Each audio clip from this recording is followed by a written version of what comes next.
every day you probably have between 15,000 and 80,000 thoughts running through your brain every single day. That is a lot to compute. Now, because that's so much to compute, some of it has to happen on autopilot, otherwise your brain would probably blow up. If it was a computer, you would need a really powerful one. And this is a pretty powerful computer. So because it's so powerful, it's built in its own algorithms, its own shortcuts to process all of the information that comes at us every single day. Those thousands and thousands of thoughts. So every time you're having one of those thoughts, you are thinking, and then from an emotional perspective, you're attributing feeling to that thought, whether it be positive or negative, or strong or less strong, you're attributing feeling. And based on the thought and the feeling, you are then taking action or inaction, if that's the case. And because we've got so much going on and we have to build shortcuts, then we need to make sure that those shortcuts are both relevant to where we are now and helping us. What do I mean by helping us? So let's look at where a shortcut might hinder you. So let's say you had a thought, and then subconsciously, this happens without you even really being aware of it, in milliseconds, your brain has associated that thought with some element of past experience. Let's say it's a bad experience. And because that's happened, it's put you in a bad emotional state, which could lead to a bad mood. That's the feeling. And whilst you have thought about it and you have emotionally reacted, that's happened so quickly that you haven't really thought about it.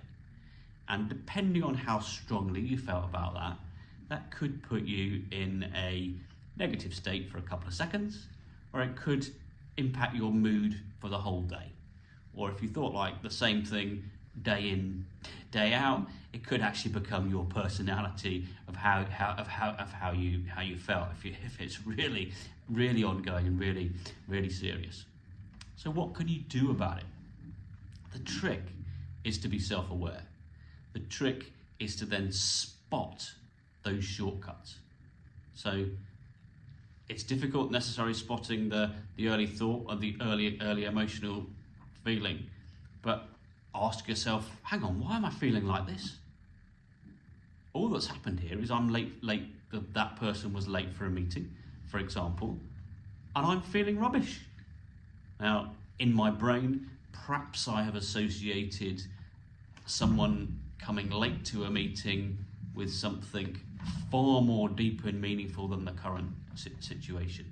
Perhaps I've taken it personally. Perhaps I've said they don't like me. Lots of processing has potentially gone on here, and it's concluded that I'm now acting in a way that I feel pissed off that they haven't turned up. When the reality of this situation might be that they're just stuck in traffic. They're going to be 10 minutes late.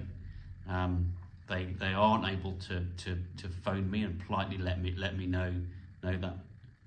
But I've taken it, I've emotionally interpreted it a completely different way. I need to catch myself doing that. So I can say, well, what am I going to do about this situation? Well, I can't contact them. They haven't contacted me. Actually, I've got some free time. What am I going to do with that time? And then focus. You're in control of your own time then. You can't control whether they contact you. You can't control whether they arrive in the next 5 minutes. You can control what you think and what you do with that time in the present.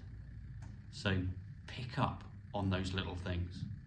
And the other thing you can use is an I am statement. You can say, I'm fine about this. I'm happy. I've got another 5 minutes. I've got another 10 minutes. I might have another half an hour. I can do that important thing that I know I needed to do.